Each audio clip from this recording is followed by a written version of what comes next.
Hi, my name is Kaylin Carrera, and today I'm here with Bill at the Indian Creek Museum. Would you like to introduce yourself and tell us a little about yourself? Yeah, my name is Bill Roos. I've been volunteering here for 16 years. My wife and I work every Tuesday and every other Saturday. I'm also on the board of directors of the Canyon County Historical Society, and I've done that for 15 years. 2 of those years I served as president of the society, and 2 years I served as secretary. I grew up in North Idaho, up a town called Sandpoint.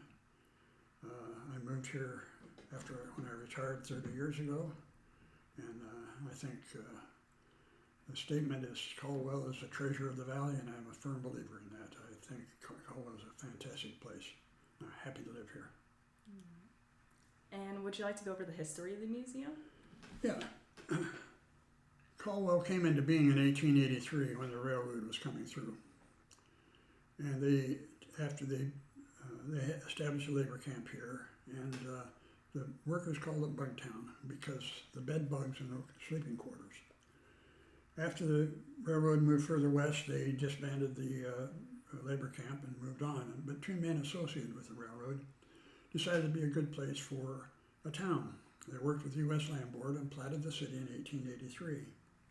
Within 6 months, there was 40 businesses, 150 other buildings, 1 school, a telephone exchange, 2 newspapers, 4 churches, a skate pond, a brass band, and a telephone exchange. The very next year, a circus came to town and had over 7,000 paid admissions, which means they had to pull people from miles and miles around to get that many. Yeah. This property sat vacant until 1951, when a Dr. Paul Fink bought it and built this building as a medical clinic. He had the only laboratory certified by the state of Idaho that was not in a hospital. Interestingly, he opened his clinic and started practice, and then Korean War came along, and he was drafted. But instead of ending up in Korea, they sent him to France for 2 years. While he was gone, the insurance company would not insure the building because it was empty. So his mother came and lived in this building. In 1976, he retired and sold the building to Archie Gilley, a dentist. Archie had established his dental practice in an upstairs location downtown, and if anybody's been in those upstairs locations downtown, they know how steep the stairs are. He wanted a ground floor location. Well, Dr. Fink had added an addition onto the building to accommodate a larger laboratory and a dental practice. So Archie bought the building in order to move his dental practice. He was a collector of antique and classic automobiles. His wife was a collector of other things. So they turned the clinic part of the building into their private Our Memories Museum. In 2006, because of age and ill health, they approached Canyon County Historical Society and offered to donate their collection. So we took it over in 2006. In October, the following March, we opened it to the public. And that's how this museum came to be, and under the auspices of the Historical Society. We have right now 32 rooms that have exhibits, plus we have an additional 4 exhibits in the hallways, and we have 35 to 40 photographs of Caldwell hanging on the walls. That would include several photographs of the college. There are a lot of other photographs and pictures that pertain to the area. We have probably our oldest artifact would be a spinning wheel from the 1600s. We have a sewing machine that was manufactured in 1865 during the Civil War. A lot of other things are period. We have a dining room, we try to say that it represents the Victorian era, which would be the late 1880s and 1890s. We have a Victorian era parlor, a barber shop, a beauty shop, a kitchen, a pantry, a sewing room, child's nursery, adult bedroom, a boys' toys, a girls' toys, dolls from around the world. Let's see, a music room, tool room with hand tools, those that were used before the age of power tools. We have a clock shop. We have the largest collection of antique clocks in the state. We have one of Dr. Gully's dentist's dental setups. We have the original surgery from Dr. Fink. Our communications room with various different types of communication equipment. We have a bathroom with a bathtub from the 30s and 40s. We have a military exhibit. We have Dr. Gully's office. We have a camera shop, a sweet shop, and a Oriental room. We have a exhibit from I guess a dairy exhibit. And we have a collection of bound Caldwell newspapers starting in 1930 through 1984, which are great for people who are interested in looking up to what happened back when. Yeah, absolutely.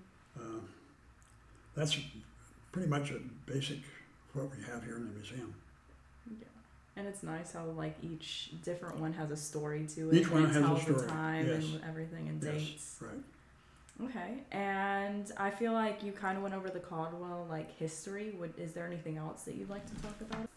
Well, what's really interesting is going through those newspapers and reading, basically looking at the advertisements and seeing Like how different? how many different department stores there were in Caldwell, how many different automobile dealerships there were in Caldwell, how many grocery stores there were in Caldwell. Yeah. And it's very interesting. And then reading the things that happened in Caldwell and the surrounding area. Caldwell has a very vibrant lifestyle. Starting next month, we're going to create an exhibit we had a few years ago called The Movers and Shakers of Caldwell. All the people who were either born in Caldwell or lived here for a while are featured. For example, Simplot.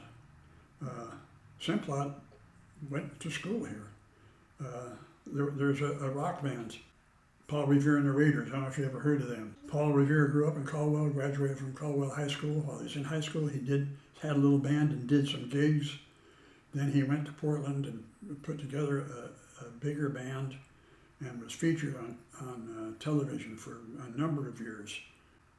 He was a big deal. We have the history of Governor Schoenenberg's assassination. I think there's about 10 or 12 different people in Caldwell that are very instrumental in the history of Caldwell. Yeah, absolutely. And each of those are featured, will be featured in that exhibit. And we invite people to come and look at it.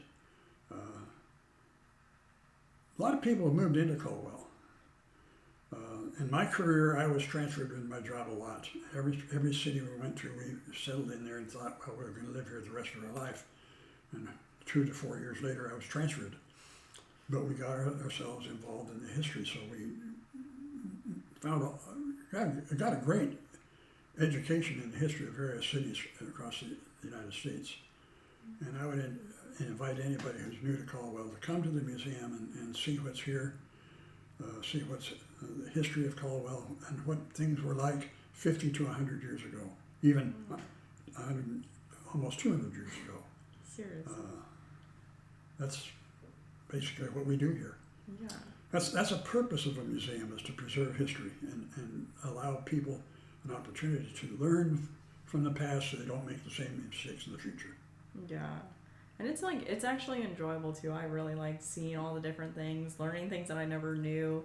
And there's even like a fun scavenger hunt that you can do with friends. It's a lot of fun. We get little Cub Scouts, 8, 10-year-old boys. Yeah. They come in here and they're blown away. It's amazing how 8 and 10-year-old kids just get really excited. We had a family this week that had from age 16 down to age 6. They're all homeschooled. And they came here, and I was amazed at how informed they were about history. Yeah. But they just couldn't help but say, "Oh, this is cool. Oh, wow, I love. Oh, look at that." They really got into everything they saw. Every room had something that they got excited about. Mm-hmm. The favorite thing for Cub Scouts is our skeleton. Yeah. We have a real skeleton, and most of them believe it's not real, that it's plastic. And I have to assure them that it is genuine skeleton, real bones. That's part of the history we have here. Yeah. We have a part of our medical exhibit is some instruments that were used by Dr. Elizabeth Munn, the very first female doctor in Caldwell. She was a very petite lady, probably stood about 5 foot, 5'2" at the highest, tallest, I think. She was very popular. I've had people in here touring the museum who said that she was their physician. We understand that when she arrived here in Caldwell, she came from the Mayo Clinic where she in Minnesota and had a letter of recommendation, which basically said, if this woman wants to practice in your town, don't let her get away. She's good. My hope is to try and focus more and more on the history of Caldwell, to where people come in and they can see more of what Caldwell is all about. Absolutely. And so how do you go about like volunteers here or field trips or homeschool kids?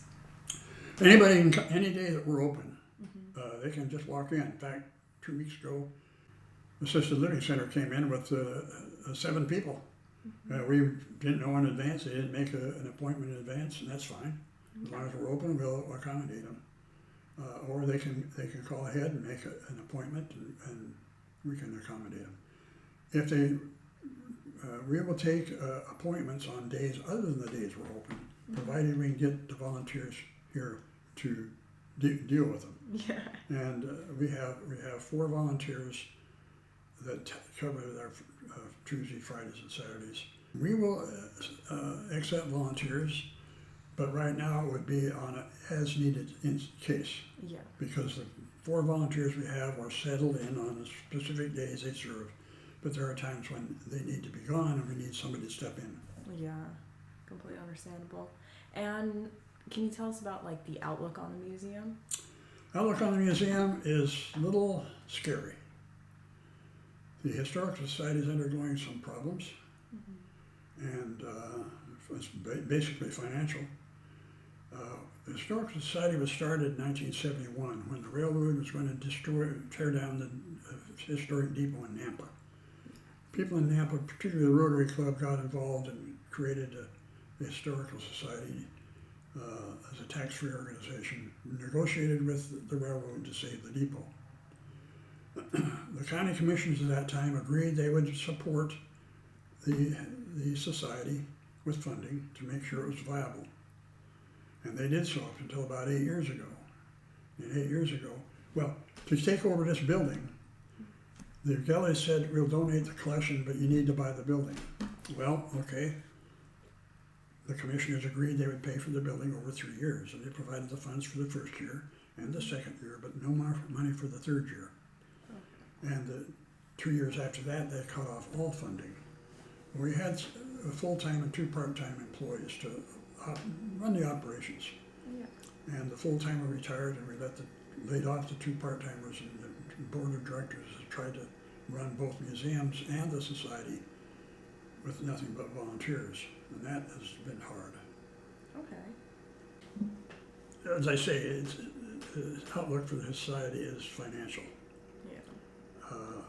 We got a sizable bequeath from a very wealthy man in Nampa about 3 years ago.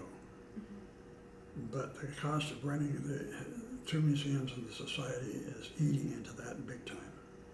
And the outlook is that money will all be gone. And well, it differs. Some people say 8 years, and I say it's more like 12 years. It'll all be gone.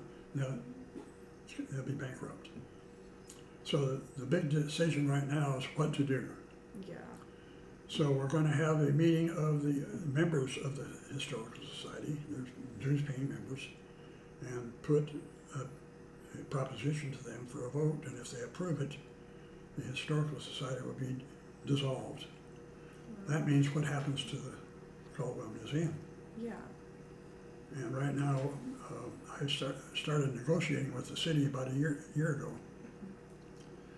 And I met with the mayor about a month ago, and he's going to put together a proposal for me to take to the board that will deal with keeping this museum viable in Caldwell.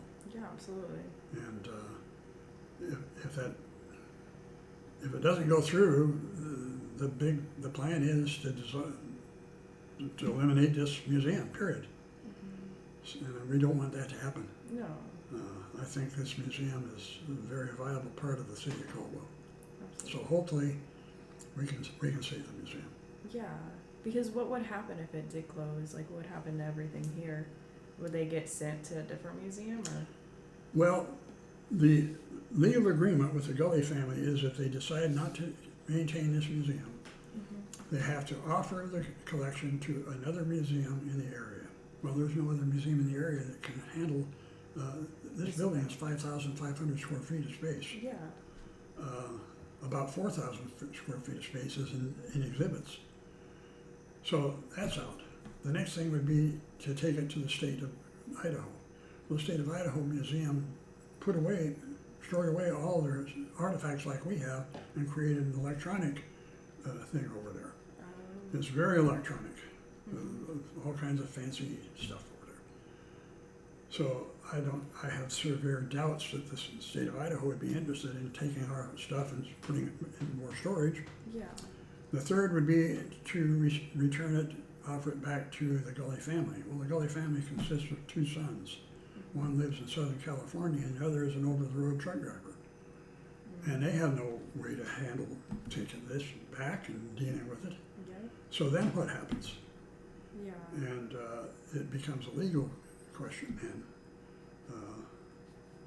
Because if those three options don't exist, then legally what can we do with it?